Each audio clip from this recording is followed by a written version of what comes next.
Florida State has the #1 IOL committed, and now maybe I see an RPM is in for Josh Yeah. Petty coming to Tallahassee. Talk to me about that. Yeah, he's a guy that I went on Josh Newberg's show a day ago. We were breaking about the offensive line board.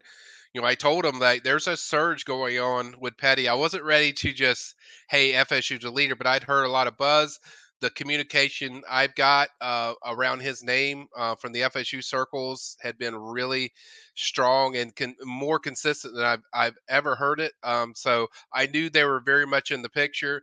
Then Steve Wilfong put a pick out for FSU, which didn't shock me based on the intel I was getting.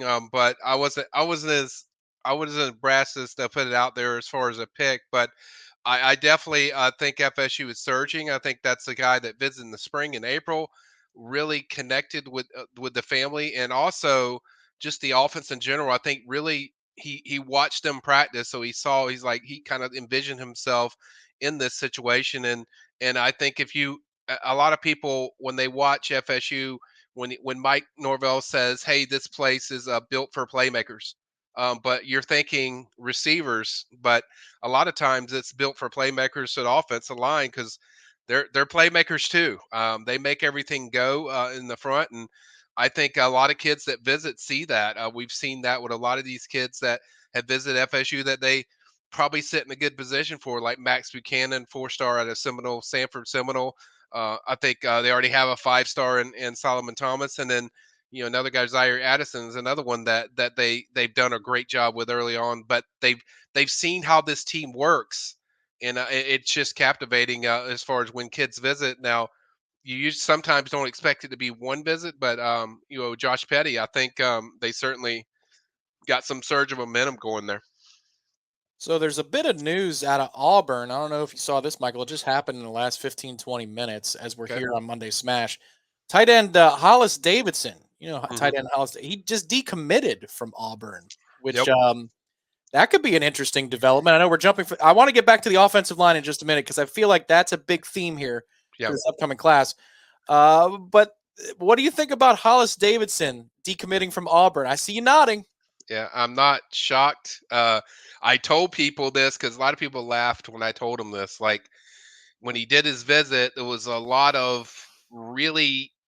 He did a visit in spring, early spring. My FSU intel said we really think it went really well. We feel like we knocked it out of the park. It was phenomenal.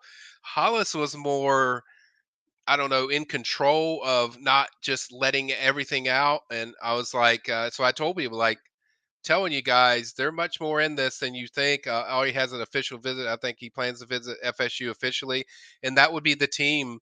If there was going to be a team that he jumps to, I think it would be FSU based on that visit and just the relationships that he already has with Chris Thompson, Mike Norvell. So that doesn't surprise me. It's I kind of get a chuckle at that just because a lot of people thought he was so just locked in, but I just didn't get that impression based on the intel I was getting right after the visit, and I told people that, so that's why I was smiling and it was kind of funny to me nodding. But that's definitely one that I'll monitor. I did not know about that, but I'm sure I'll look into that a little further. But that's kind of where I was at before even hearing that news of Hollis of where they're at because they would like 2 tight ends in this class, and he's certainly a guy that's extremely high on their board that they like. So he's definitely one to watch. 6'6", 230, and the teams he's tied to are not slouches. Auburn, obviously, just decommitted.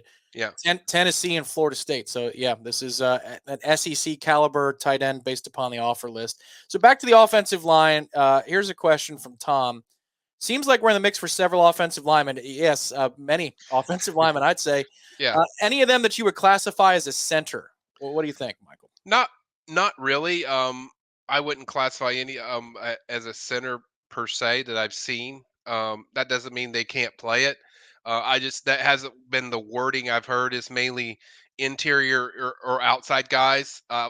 Tackles. So I don't think they've really gotten into like there isn't like a pure guy that just plays center.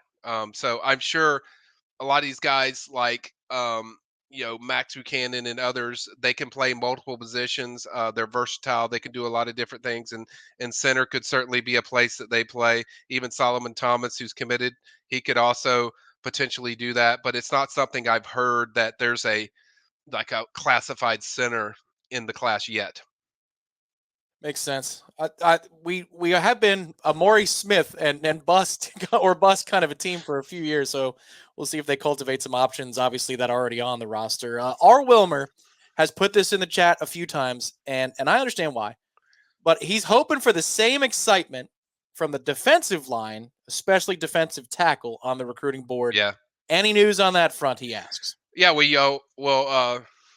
I don't know your first name, but but if you go to the front page, we have a hot board, a defensive tackle hot board that I just posted.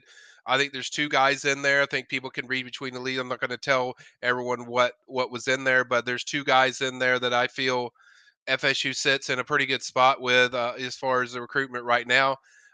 Do I think it's going to be the level offensive line? No, because I think this has the chance to be the best offensive line class I've ever seen and covered at FSU overall. So it's hard to compare the two sides, but I do think it could be a really good class because I think they would like two or three in this class for the defensive tackle position. That's the most focused position for them to really hit.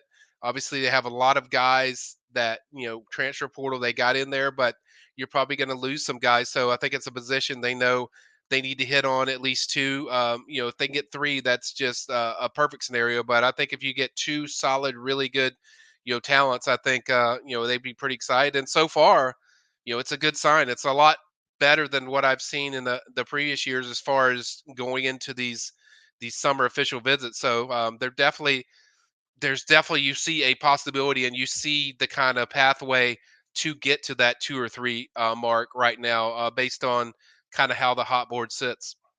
So back to the offensive line real quick. I know we're bouncing back and forth, back and Yeah, forth.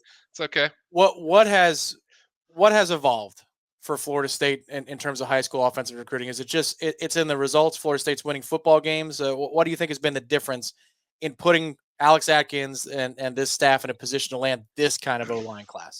I think it's one, it's development of what kids see of guys coming into the program. Not so much yet with the high school kids that they've got. There's a few in there that I think are going to balloon up and blow up. I think Jalen Early is one of the early, big candidates for me. That will blow up. That are guys that he's developed from the bottom.